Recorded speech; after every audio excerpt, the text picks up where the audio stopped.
নিজের আপন সন্তান কত বছর বয়স হলে বিছানা আলাদা করতে হবে?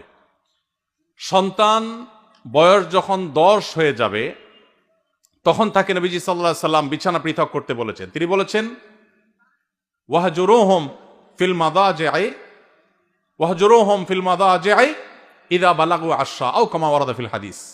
কোন কোন বর্ণনায় ওয়াফাররিকুহুম আসছে। নিজের সন্তানদের বয়স যখন 10 হবে তখন তাদের বিছানা পৃথক করে দাও।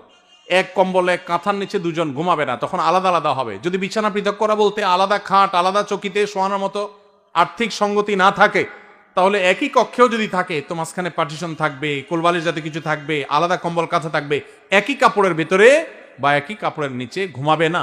এটা নানাবিধ অনাচারের পথকে উন্মুক্ত করে। আরো আগে থেকে যদি বাচ্চাকে অভ্যাস গড়ে তোলা হয় সেটা সবচেয়ে ভালো। অনেকে আছেন এই বিষয়গুলোকে তেমন কোনো গুরুত্ব দেন না, অথচ এগুলোর কারণে বহু সর্বনাশা আমাদেরকে গ্রাস করে। বিধায় নবী সাল্লাল্লাহু আলাইহি ওয়াসাল্লামের এই নির্দেশটা আমাদের খুব গুরুত্বের সাথে মানতে হবে। এরপরে প্রশ্ন হলো, জানাজার পরে দাফনের পূর্বে মুনাজাত করা জায়েজ কিনা? জানাজার পরে, দাফনের আগে কোনো দোয়া নাই। জানাজার পরে অনেক এলাকাতে জানাজার নামাজের পরে ইমাম সাহেব মুসল্লিদেরকে নিয়ে দোয়া করে, এটা সুন্নাত দ্বারা সাব্যস্ত নয়। জানাজার নামাজটাই তো দোয়া। জানাজার নামাজের মধ্যে আপনি পড়লেন আল্লাহুম্মা ফিরলি হাইয়িনা ওয়া মাইয়িতিনা, আল্লাহ মাই আমাদের মৃতদেরকে মাফ করে দেন, এ তো জানাজার নামাজে এটা পড়লেন, পড়েই তো সালাম ফিরালেন। পুরো জানাজার নামাজটাই তো দোয়া, তাহলে সালাম ফেরানোর পর আবার কিসের দোয়া? এজন্য এই দোয়া সুন্নাহ সম্মত নয়। তবে মাইয়েতকে দাফন করার পর, কবরে রাখার পর, দাফন করে শেষ করার পর কেবলামুখী হয়ে যারা দাফন কাজে শরীক হয়েছেন সবাই যার যার মতো করে কেবলামুখী হয়ে মুর্দার জন্য দোয়া করা সুন্নাত। সেটা দাফনের আগে না পরে? দাফনের পরে কেবলামুখী হয়ে দোয়া করা সুন্নাত। সুন্নাতটা আমরা অনেকে জানি না, বেদাতটা ঠিকই জানি। সুন্নাতের খবর নাই, বেদাত নিয়ে টানাটানি।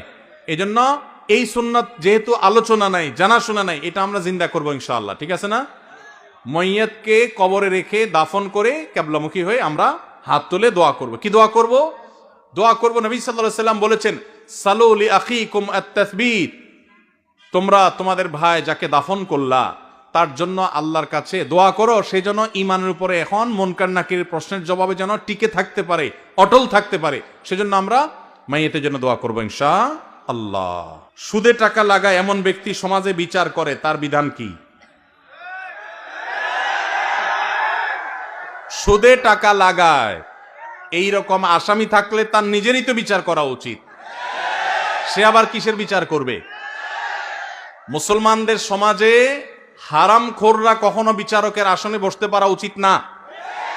মুসলমানদের উচিত এগুলোকে সতর্ক করা, এগুলোর ব্যাপারে সতর্ক থাকা। আল্লাহ আমাদেরকে তৌফিক দান করুন।